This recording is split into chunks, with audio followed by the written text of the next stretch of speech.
Bonjour à tous. Voici une histoire originale de Telsphère, et je dois dire que l'audace dont font preuve certains personnages est tout simplement irréelle. Très bien, plongeons dans le vif du sujet. Ma belle-mère a banni ma fille de 7 ans et moi-même du mariage de la sœur de mon mari, alors qu'il y avait 97 invités et plus de 20 enfants. Son enfant n'a pas sa place parmi nous, a-t-elle lâché avec désinvolture. Je n'ai pas crié. J'ai simplement fait un geste silencieux. Quand le paiement du mariage a dû être effectué, ils ont vérifié leur compte et ont commencé à hurler. Au moment où j'ai entendu Linda dire cela, j'étais debout dans ma cuisine, de la pâte à crêpes sur le poignet et une barrette à paillettes dans la main. Lily l'avait choisie la veille, violette, étincelante, parce que tante Britney aime le violet. Elle l'avait posée sur la table comme une couronne, comme une promesse. Elle avait 7 ans, assez grande pour comprendre, mais assez jeune pour croire encore à la bienveillance des adultes. Je lui ai clipsé dans les cheveux en me disant que tout irait bien. C'est ça, le problème quand on dit que tout va bien, c'est un costume. On le porte jusqu'à ce que quelqu'un nous l'arrache en public. Jason est descendu vêtu comme un homme qui se dirige vers une tragédie, portant une housse à vêtements. Une housse à vêtements pour une tragédie, bien sûr. Nous étions mariés depuis 7 ans. 7 ans d'accompagnement à l'école, de rappel pour le dentiste, de mai de l'association des parents d'élèves, et moi, traduisant les blagues de la famille de Jason pour ce qu'elles étaient réellement, des petits tests, des pics, des blessures calculées. Linda ne criait jamais. Elle n'en avait pas besoin. Linda était le genre de femme capable de gâcher votre journée avec un compliment. « Oh, Sarah », disait-elle en souriant comme si elle venait de découvrir une nouvelle espèce, « j'adore voir à quel point tu essaies. » Nous vivions dans une banlieue tranquille près de Chicago, le genre avec un target à 5 minutes et une association de propriétaires qui considérait la longueur de l'herbe comme une question morale. Vu de la rue, notre vie semblait normale, un mari, une enfant, une maison avec des couronnes saisonnières et des colis Amazon sur le perron. Mais à l'intérieur, la famille de Jason continuait d'agir comme si j'étais une employée temporaire. Utile, remplaçable, pas vraiment l'une des leurs. Jason a versé du café dans son mug de voyage sans croiser mon regard. « Je dois y aller », a-t-il dit. « Ma mère est à l'hôpital. » J'ai cligné des yeux. « Quoi ? Linda ? Qu'est-ce qui s'est passé ? » Il a transféré son poids d'une jambe sur l'autre, comme si le sol était instable. « Je ne sais pas, Britney a appelé. »« C'est grave. » Mes mains se sont dirigées automatiquement vers mon téléphone. « D'accord, alors on vient. »« J'appelle l'école. »« Récupère Lily. »« Non. » Trop rapide. Trop tranchant. Non, Sarah. Lily à l'école, les hôpitaux sont pleins de microbes et tu ne ferais que gêner. J'ai terminé calmement. Jason a enfin posé ses yeux sur moi, l'irritation déjà présente, comme s'il attendait depuis le matin que je pose la mauvaise question. Sarah, laisse-moi gérer ça, s'il te plaît. Gérer ça, comme il gérait tout, en me tenant à l'écart de la pièce jusqu'à ce qu'il soit trop tard pour objecter. Lily est arrivée dans la cuisine en pyjama à licorne, les cheveux en bataille, les yeux à moitié ouverts. « Papa » a-t-elle demandé, ensommeillée. « Est-ce que mamie Linda va bien ?» Le visage de Jason s'est recomposé en une demi-seconde, mode papa, sourire chaleureux, voix douce. « Elle est malade, ma puce, mais elle ira bien. » Il a embrassé le front de Lily, a saisi ses clés et est sorti, sa housse à vêtements oscillant. La maison est devenue silencieuse, de cette manière particulière qui survient quand quelqu'un lâche un mensonge sur le sol et s'attend à ce que vous tissiez un tapis par-dessus. Lily est montée sur sa chaise et a balancé ses jambes. On peut toujours aller au mariage de tante Britney. J'ai figé. Le mariage, ai-je répété, comme si le mot provenait d'une langue étrangère. Lily a hoché la tête, comme si c'était évident. Papa a dit que c'était ce week-end. Jason ne m'avait pas parlé de mariage. Pas une fois. Pas même un simple « et, ma sœur se marie, ne panique pas ». Qui t'a dit ça, ai-je demandé, d'un ton trop posé. Lily a haussé les épaules. Il l'a dit au téléphone hier soir. Il a dit « Maman, arrête ». J'essaie de garder Sarah calme. Oh, donc il y avait un script ? Je n'avais simplement pas reçu mes répliques. J'ai forcé mon visage à rester doux, car les yeux de Lily étaient fixés sur moi, large et confiant. « Va t'habiller », ai-je dit. Et n'oublie pas ton sac à dos. Elle est partie en fredonnant, et je suis resté là, la pâte à crêpes séchant sur ma peau, avec un sentiment qui s'installait dans ma poitrine comme du ciment humide. Parce que quand on est marié assez longtemps, on apprend la différence entre oublier et cacher. Jason n'avait pas oublié le mariage de sa sœur. Il l'avait caché, ce qui signifiait que quelqu'un lui avait demandé de le faire. Et Jason, fidèle à sa mère comme s'il s'agissait d'une religion, avait obéi. J'ai conduit Lily à l'école comme si de rien n'était, j'ai souri à sa maîtresse, embrassé sa joue, et je l'ai regardée courir à l'intérieur avec ses paillettes violettes dans les cheveux. Puis, je me suis assise sur le parking et j'ai fixé le vide, essayant de fabriquer une explication innocente. Peut-être que le mariage de Britney était petit. Peut-être que Linda était vraiment malade et qu'ils avaient reporté l'événement. Peut-être que je surréagissais. C'est l'autre chose que font les familles toxiques, elles ne se contentent pas de vous exclure, elles vous entraînent à douter de vos propres sens. Mon téléphone a vibré. Jason, à l'hôpital. C'est le chaos. Ne t'inquiète pas pour Lily. Je te donnerai des nouvelles plus tard. À l'hôpital. Bien sûr. Je suis rentré chez moi et j'ai fait ce que je faisais toujours quand la famille de Jason me faisait me sentir folle, j'ai cherché des preuves. Elles étaient dans un dossier dans le garde-manger, cachées derrière les essuie-tout Costco, car apparemment notre mariage reposait sur des stocks en gros et des documents dissimulés. À l'intérieur, il y avait des feuilles de calcul. Jason adorait les feuilles de calcul quand elles n'impliquaient pas de rendre des comptes. Et par-dessus, un contrat brillant aux lettres dorées, traiteur au Kendiron, Country Club Fairview. Date de l'événement, samedi. Nombre d'invités, 97. Enfants, 24. Et, d'une manière ou d'une autre, ma fille de 7 ans n'avait pas sa place. J'ai tourné les pages jusqu'au calendrier de paiement. Dépôt payé. Deuxième acompte payé. Paiement final dû, vendredi, 10h, demain. Puis, je l'ai vu. Contact facturation, Sarah. Email, le mien. Compte lié, notre compte joint à mon nom. Pas à celui de Jason. Pas à celui de Britney. Au mien. Parce qu'il y a 2 ans, Linda avait souri à ma table de salle à manger, juste après m'avoir dit que j'avais si bien plié les serviettes pour Thanksgiving, et elle avait ajouté, « Tu es si organisée, Sarah. C'est plus simple si les affaires de famille passent par toi. » Et moi, parce que je voulais la paix, parce que je voulais appartenir à ce clan, parce que je croyais encore que l'effort était récompensé, j'avais dit, bien sûr. J'avais entendu confiance. Ce n'était que de la commodité. Je suis resté là, dans mon garde-manger, tenant ce contrat comme s'il s'agissait d'une mise en demeure légale. Et soudain, une série de vieux souvenirs s'est emboîtée comme un puzzle cruel, Linda oubliant d'ajouter mon nom aux discussions de groupe familial, Linda insistant pour que Lily porte un gilet pour les photos parce que les couleurs vives attirent l'attention. Linda appelant Lily ma chérie sans jamais utiliser son prénom, comme si les prénoms impliquaient un attachement, la phrase préférée de Linda, murmurée au moment du dessert, nous sommes juste des gens de nature différente. Et Jason, à chaque fois, faisant semblant de ne rien remarquer.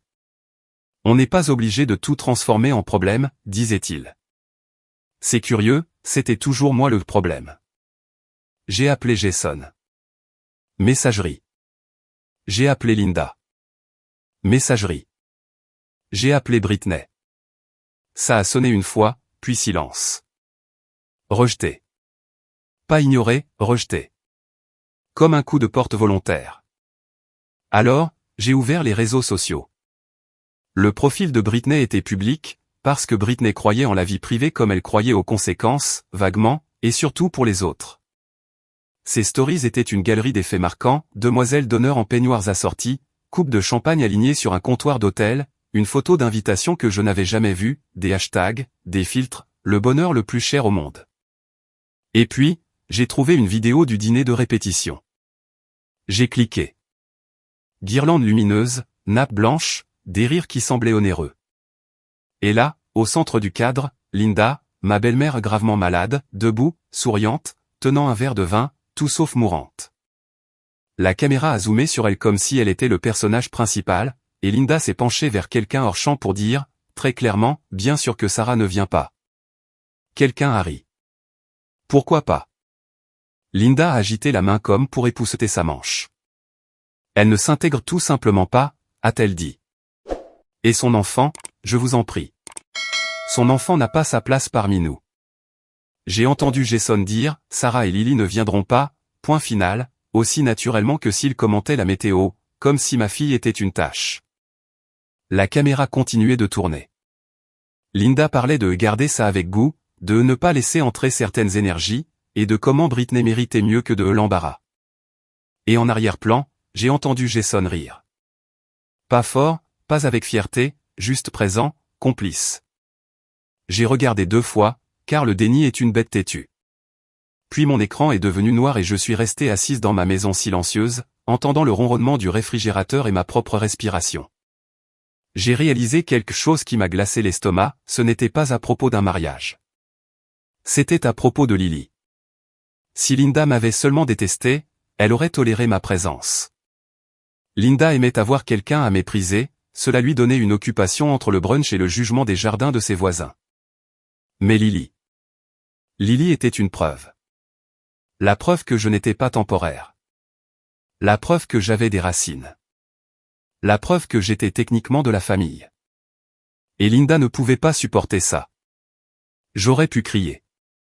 J'aurais pu appeler Jason et déverser 7 ans de douleur refoulée dans sa messagerie comme un manifeste.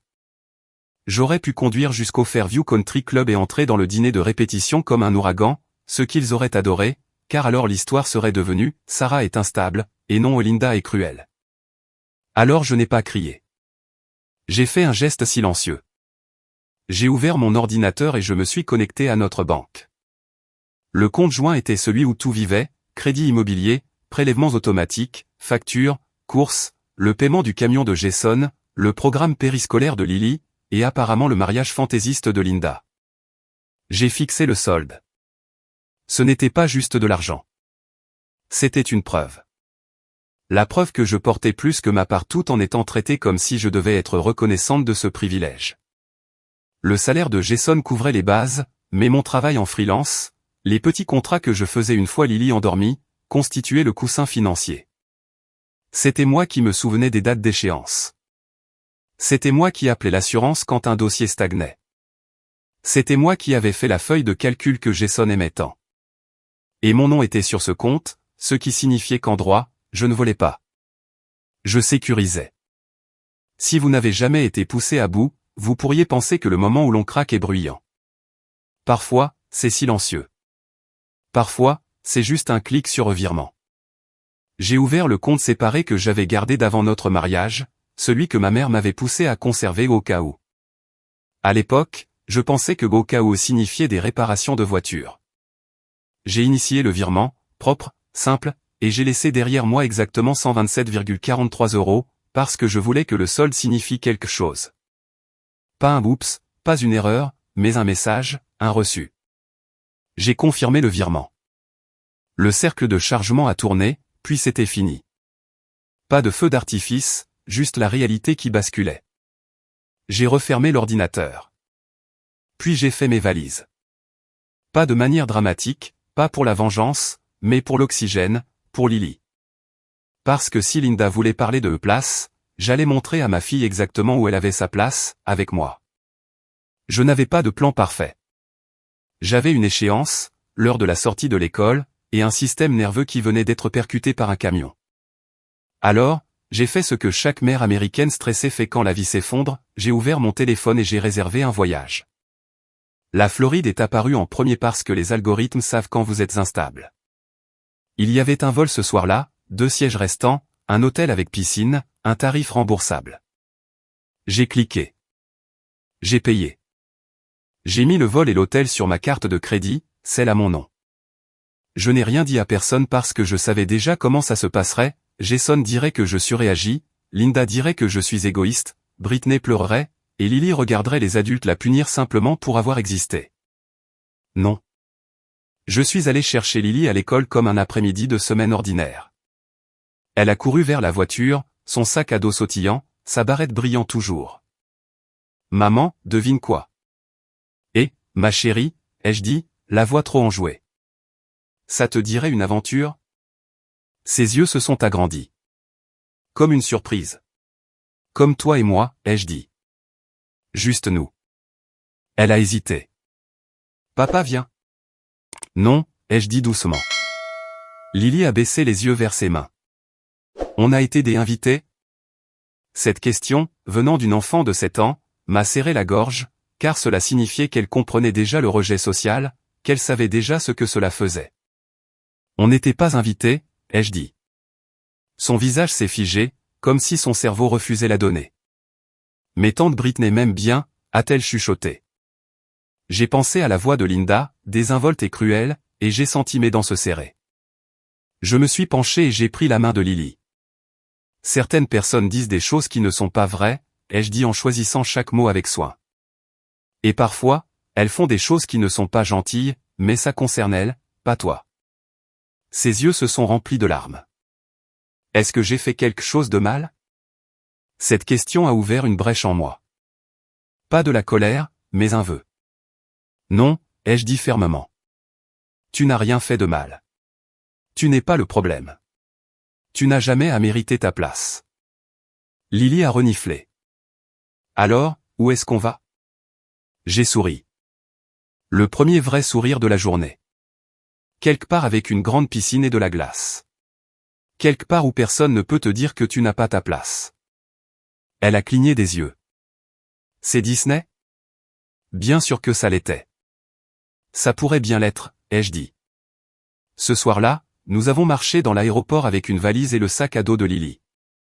Elle tenait ma main comme si elle lâchait, le monde pouvait changer d'avis. Je lui ai acheté un bretzel plus grand que son visage. Je l'ai laissé choisir un porte-clés ridicule. J'ai regardé sa curiosité commencer à chasser la tristesse, juste un peu. Avant d'embarquer, j'ai envoyé un message à Jason, Lily et moi sommes en sécurité. Nous partons en voyage. Ne me contacte pas par l'intermédiaire de ta mère. Je te recontacterai quand je serai prête.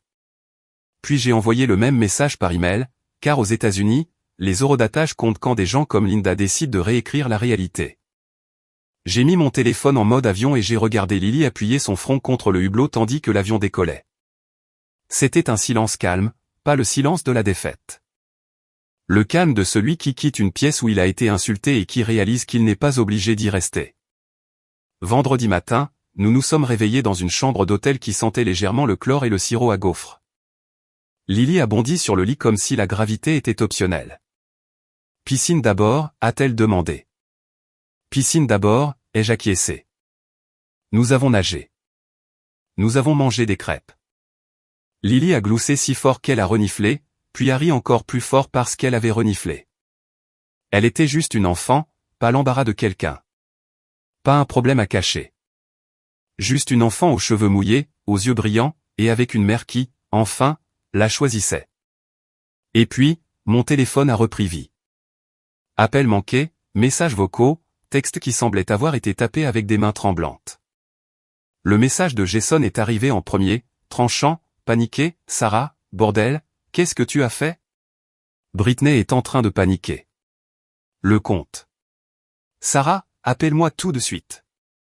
Le message de Britney était un effondrement total, celui où le monde s'arrête parce qu'un projecteur est moins brillant que prévu, c'est mon mariage, a-t-elle sangloté.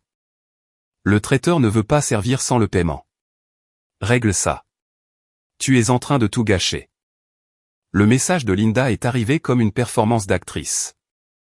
Elle a essayé d'avoir l'air douce, comme si elle n'avait pas publiquement renié mon enfant, Sarah, ma chérie, a-t-elle dit avec une voix sirupeuse. Il y a eu un malentendu.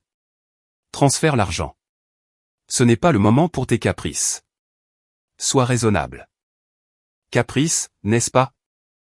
Parce que quand Linda humilie une enfant, c'est du goût. Quand une mère protège son enfant, c'est un caprice. J'ai fixé les messages et j'ai senti un rire monter dans ma poitrine. Pas de la joie, mais du soulagement. Parce que, pour la première fois, leur panique prouvait que je n'étais pas folle. Le paiement était dû, et soudain ma présence comptait. C'est drôle comme ça fonctionne.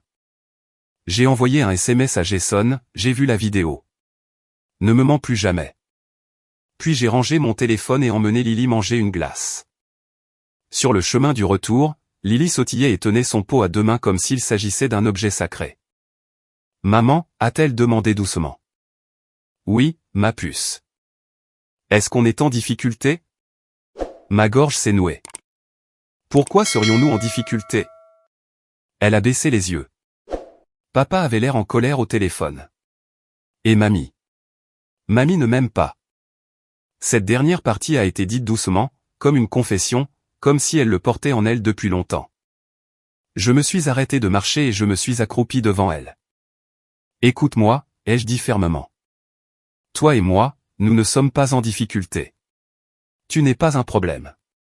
Tu n'es pas trop. Tu n'es rien de ce que dit grand-mère quand elle est méchante. Les yeux de Lily se sont remplis de larmes. Mais pourquoi elle ne m'aime pas? Je voulais dire, parce que tu es lié à moi. Parce que tu es la preuve que Linda ne peut pas m'effacer. Mais je n'allais pas infliger toute l'horreur de la psychologie adulte à ma fille de 7 ans. Je lui ai donné la vérité qu'elle pouvait porter. Parfois, ai-je dit, les gens ont quelque chose de brisé en eux, et au lieu de le réparer, ils s'en prennent aux autres. Ça ne signifie pas que tu n'es pas aimable. Ça signifie que grand-mère n'est pas une personne sûre pour ce qui est des mots. Lily a reniflé, puis a hoché la tête comme si elle classait cette information. D'accord, a-t-elle chuchoté. Puis, après une pause, on pourra avoir des vermicelles en chocolat demain, aussi? J'ai ri, car les enfants sont résilients de la manière la plus humble qui soit. Des vermicelles demain, je te le promets. Cet après-midi-là, pendant que Lily faisait la sieste, j'ai fait la partie peu glamour du départ, pas la partie cinématographique, la paperasse. J'ai ouvert une application de notes et j'ai commencé à lister ce dont j'avais besoin si cela devenait une affaire juridique, certificat de naissance, numéro de sécurité sociale, dossier scolaire, numéro d'assurance maladie, mot de passe. J'ai d'abord changé les mots de passe, non par rancœur, mais par sécurité, parce que lorsqu'un homme panique, il ne devient pas toujours violent. Parfois, il devient imprudent. Parfois, il commence à vouloir réparer les choses. Et je n'avais plus confiance en la définition de réparer de Jason. J'ai gelé mes crédits. J'ai déplacé mes virements automatiques. J'ai documenté chaque message. Puis, j'ai réservé une consultation avec une avocate spécialisée en droit de la famille, à la maison. Elle s'appelait Michel. Son ton suggérait qu'elle avait entendu la mère de mon conjoint est un problème tellement de fois que c'était devenu une catégorie en soi. Elle a écouté pendant que j'exposais les faits, compte joint, mon nom sur la facturation, la vidéo, le voyage, les textos. Quand j'ai eu fini, elle a dit calmement, vous ne kidnappez pas votre enfant en partant en voyage, mais gardez les communications par écrit. Faites savoir où vous êtes et ne refusez pas de contact raisonnable avec votre mari, sauf s'il devient abusif. Elle a ajouté, et pour l'argent, déplacer des fonds d'un compte joint n'est pas illégal, mais en cas de divorce, la Cour se soucie de l'équité. Ne le dépensez pas, sécurisez-le simplement. Nous documenterons pourquoi vous l'avez fait. Équité, documentation. L'Amérique aime la paperasse presque autant que Linda aime le contrôle. Michel a aussi dit quelque chose qui est resté gravé, la sécurité émotionnelle de votre fille compte. Les cours n'aiment pas les grands-parents qui aliènent un enfant. Gardez des preuves. N'exagérez pas, documentez simplement. C'est ce que j'ai fait. Le samedi, lors du mariage, car oui, ils ont quand même maintenu le mariage, les textos de Jason ont commencé à arriver par vagues, comme des bulletins d'information d'une zone sinistrée. Ils retardent le dîner. L'organisateur dit qu'ils vont couper le bar. Les gens posent des questions. Maman hurle sur tout le monde. S'il te plaît, transfère l'argent. On parlera après. Après que Britney ait eu ses photos. Après que Linda ait eu son jour parfait, après que les invités aient mangé et arrêté de chuchoter, alors nous pourrions parler. J'ai regardé Lily, recroquevillée sur le canapé avec une serviette autour des épaules, regardant des dessins animés avec des cheveux humides et un bracelet de piscine au poignet. Quelque chose s'est stabilisé en moi, une décision finale. Je n'allais pas négocier la dignité de mon enfant.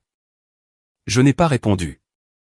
Samedi après-midi, j'ai reçu un dernier message de Jason, plus court, différent, le lieu a dit à Britney qu'ils ne peuvent pas servir tant que le sol n'est pas réglé. Ils sont littéralement là, debout. Tout le monde regarde. Je l'ai imaginé avec une clarté vive. Le Fairview Country Club, ses sols polis et son éclairage doux, et un personnel formé à sourire à travers le chaos. Britney dans sa robe, les cheveux parfaits, le mascara coulant quand même. Linda en perles, sifflant sur le coordinateur comme si celui-ci avait personnellement volé sa jeunesse. 97 invités se trémoussant sur leurs chaises. 24 enfants demandant des nuggets. Et un organisateur de mariage murmurant « Nous avons besoin du paiement avant le service. » Parce qu'en Amérique, vous ne pouvez pas utiliser la famille pour contourner un contrat. Un contrat, c'est un contrat. Et mon nom était dessus, ce qui signifiait que Linda avait été heureuse d'utiliser mon nom quand cela lui facilitait la vie, mais pas heureuse de laisser mon enfant s'asseoir à une table. Mon téléphone a sonné. Jason. J'ai laissé aller sur messagerie. Puis j'ai écouté. Sa voix était éraillée maintenant. Sarah, a-t-il dit, plus calmement qu'avant. S'il te plaît, juste s'il te plaît. On va tout arranger plus tard. Ma mère est. Britney est. C'est humiliant. Humiliant. Ce mot. Pas de tort, pas de cruel. Humiliant. Comme si la vraie tragédie était que les gens regardaient. J'ai supprimé le message. Pas parce que je n'en avais pas besoin, mais parce que je ne voulais pas que Lily entende sa voix comme ça si mon téléphone le lisait par accident. Certaines choses ne doivent pas entrer dans son monde. Ce soir-là, Lily et moi étions assises sur le balcon à manger des frites dans un panier en papier. Les palmiers se balançaient, l'air chaud nous enveloppait comme une couverture. Lily a trempé une frite dans le ketchup et a demandé avec désinvolture « On rentre à la maison voir papa ». J'ai pris une inspiration. Je ne sais pas encore, ai-je dit honnêtement. Elle a hoché la tête comme si elle acceptait cela. Puis son visage s'est crispé et elle a posé la question qui a fait mal à mon cœur, « Papa ne voulait pas de moi là-bas ?» J'aurais pu mentir. J'aurais pu dire « Papa t'aime, chérie ». C'est compliqué. Mais les enfants sentent les mensonges comme la fumée. Alors, je lui ai dit la vérité qu'elle méritait, « Papa a fait un mauvais choix. Et je vais m'assurer que tu sois en sécurité pendant qu'il apprend à en faire de meilleurs. » Lily s'est appuyée contre moi et a chuchoté, « Je t'aime mieux, toi. » J'ai ri, un rire humide et réel. Moi aussi, ai-je dit. Lundi, Jason a finalement appelé avec un ton différent, plus petit, épuisé, comme quelqu'un qui avait passé un week-end à nettoyer un désordre qu'il avait aidé à créer. J'ai répondu parce que j'étais prête, pas parce qu'il le méritait. Où es-tu, a-t-il demandé. En voyage, ai-je dit. Avec Lily. Tu ne peux pas juste l'emmener. Je peux, ai-je répondu calmement. C'est mon enfant aussi. Et je t'ai dit qu'elle était en sécurité. Je l'ai mis par écrit. Silence, puis, prudemment, le mariage de Britney a été un désastre. J'ai émis un son doux. Oh. Ils ont dû emprunter de l'argent, a-t-il admis. Mon père a fait une avance de fonds. Maman a appelé tout le monde. Le traiteur a retardé le dîner. Le bar a fermé pendant 1 heure. Les gens parlaient. C'était grave. Et je suis restée silencieuse. La voix de Jason a craqué, « Pourquoi tu as fait ça? Pourquoi tu nous ferais ça? » Nous. Pas à Lily? Pas à moi? Au mariage? J'ai senti ma mâchoire se serrer. Jason, ai-je dit doucement. Ta mère a dit son enfant n'a pas sa place parmi nous en vidéo. Tu m'as menti sur un hôpital. Et je t'ai entendu rire en arrière-plan. Silence. Sur Internet. Tu m'as menti sur un hôpital. Elle ne pensait pas ça pour Lily, a-t-il essayé, faible. J'ai lâché un rire court et sans humour. Elle l'a dit comme si elle choisissait des serviettes. Je ne savais pas quoi faire, a-t-il murmuré. Si, tu savais, ai-je dit. Tu ne voulais juste pas le faire. Tenir tête à ta mère était plus dur que mentir à ta femme. Son souffle était saccadé. Je suis désolé. Les excuses ne m'ont pas réchauffé. Elles n'étaient pas pour Lily. Elles n'étaient même pas vraiment pour moi. Elles étaient pour les conséquences qu'il n'aimait pas. Qu'est-ce qui arrive maintenant, a-t-il demandé. J'ai regardé Lily dans le petit bassin de la piscine, riant avec un autre enfant, ses épaules détendues d'une manière que je n'avais pas vue depuis des mois. Ce qui arrive maintenant, ai-je dit, c'est qu'on parle à un avocat. On établit un plan de garde. On fixe des limites, parce que j'en ai fini de vivre autour de ta mère. Tu vas divorcer, a-t-il murmuré. Je ne sais pas encore, ai-je dit honnêtement. Mais tu ne peux pas nous garder et aussi nous traiter comme si nous étions optionnels. Il a fait un bruit comme s'il voulait argumenter. Puis il ne l'a pas fait, parce qu'au fond de lui, il savait que j'avais raison.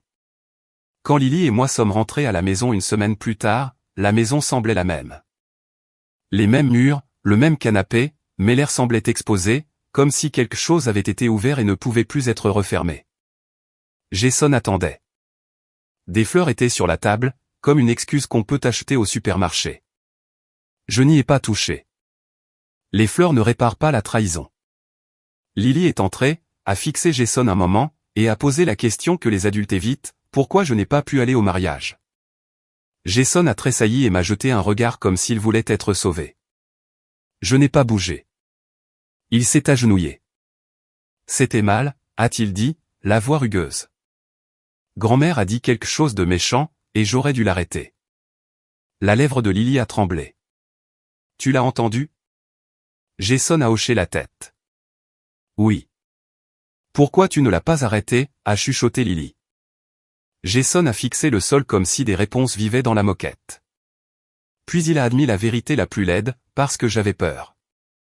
Lily a cligné des yeux. Peur de grand-mère? Jason a hoché la tête, la honte sur tout le visage. L'expression de Lily s'est crispée de cette manière déchirante dont les enfants font preuve quand ils réalisent que les adultes peuvent être faibles. Eh bien, a-t-elle dit, petite mais ferme, je n'ai pas peur d'elle. Elle est juste impolie.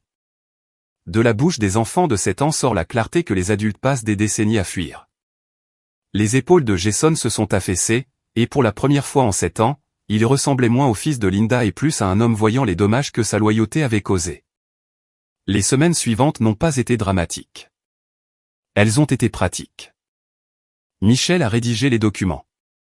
Nous avons créé un calendrier temporaire. Jason a déménagé dans la chambre d'amis. Nous avons commencé à communiquer plus par écrit qu'en personne, car l'écrit ne permet pas aux gens de réécrire votre ton plus tard.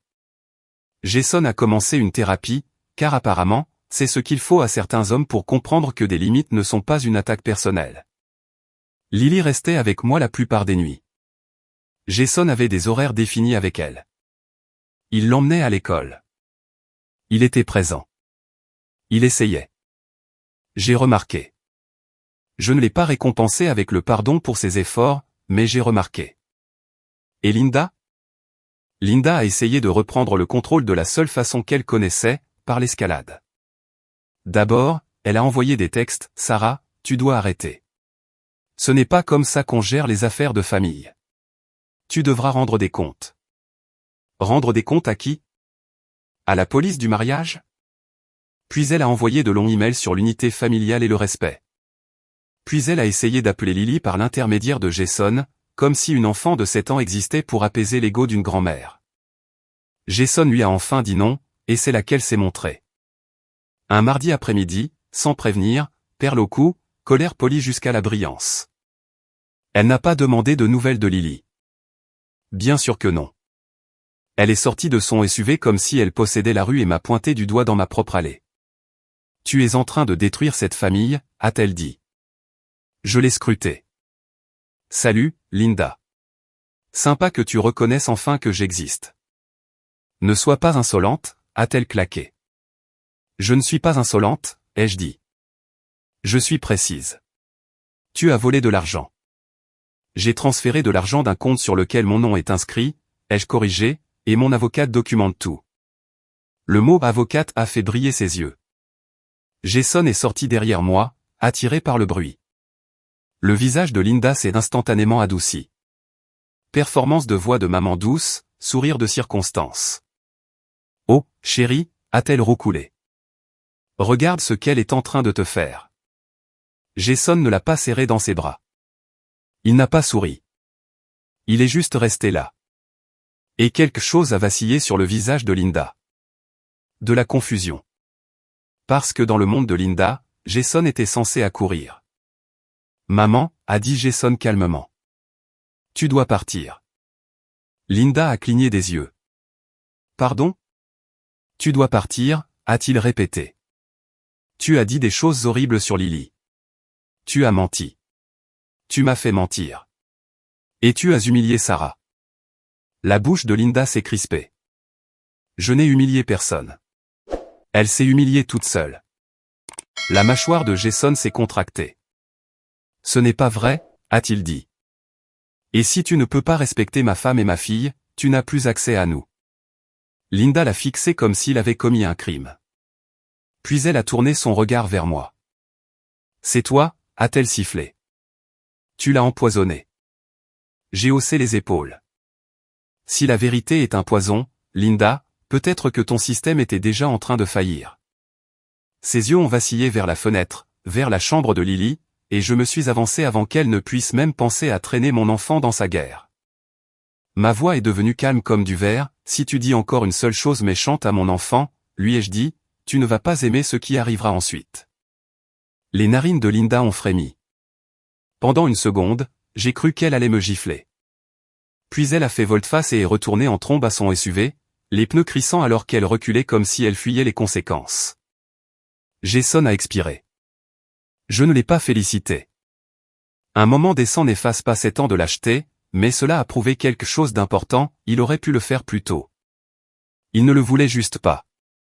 La vie après cela n'a été que paperasse et limites, un calendrier de garde temporaire, une thérapie pour Jason, des règles qui ne pliaient pas pour les visites impromptues de Linda. Linda a essayé de dire à la famille que j'étais instable, vindicative, jalouse, n'importe quel mot qui la faisait se sentir puissante. Mais Lily n'a jamais été un bon public pour la propagande. Ma grand-mère a dit que je n'ai pas ma place, m'a-t-elle dit une nuit, calmement, factuellement, comme si elle commentait la météo. Je l'ai serrée contre moi, elle avait tort, ai-je dit. Et tu n'as jamais à te rétrécir pour rentrer dans la cruauté de quelqu'un d'autre.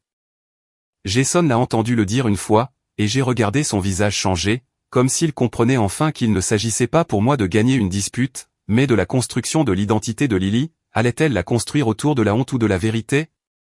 Quelques mois plus tard, Lily et moi étions assises dans notre nouvel appartement. Rien de luxueux, juste de la lumière du soleil, du calme et une piscine qu'elle adorait. Ce n'était pas une évasion glamour. C'était une réinitialisation, un endroit où personne ne pouvait débarquer sans prévenir sans conséquence. Lily coloriait à la table, la langue tirée par la concentration. « Maman » a-t-elle demandé sans lever les yeux. « Est-ce que j'ai ma place avec toi ?» J'ai tout posé. Je me suis penché. « Tu as ta place avec moi » ai-je dit, « et tu as ta place avec les gens qui t'aiment, n'est-ce pas ?» Elle a hoché la tête, satisfaite, comme si son cœur attendait cette phrase. Puis elle a souri. « Si tu te maries un jour, je peux inviter qui je veux. » J'ai ri, doucement et réellement. « Oui, tu peux. »« Alors je t'invite, toi, » a-t-elle déclaré.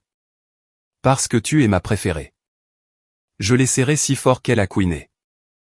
Linda avait dit que Lily n'avait pas sa place avec eux. Elle avait raison, juste pas de la manière dont elle l'entendait. Lily n'avait pas sa place dans des pièces où l'amour est conditionnel et où les enfants sont traités comme des désagréments. Elle n'avait sa place nulle part où elle devait mériter une gentillesse de base.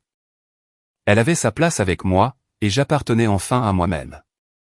Quant à Britney, elle a eu ses photos. Elle a aussi eu un mariage dont les gens chuchotent encore, celui où les paiements n'ont pas été validés, où le dîner a été retardé, où le bar a fermé et où les cris ont commencé. Et Jason a appris à la dure ce qui arrive quand on choisit sa mère plutôt que sa famille. Je n'ai pas gâché un mariage. J'ai brisé une illusion. Et les illusions sont destinées à se briser. Il se trouve juste que je tenais l'application bancaire au moment où c'est arrivé. Merci d'avoir regardé jusqu'au bout. Si cette histoire vous touche, laissez un like et abonnez-vous pour plus de récits. Je suis curieuse, selon vous, qui était vraiment en tort ici? Dites-le moi dans les commentaires.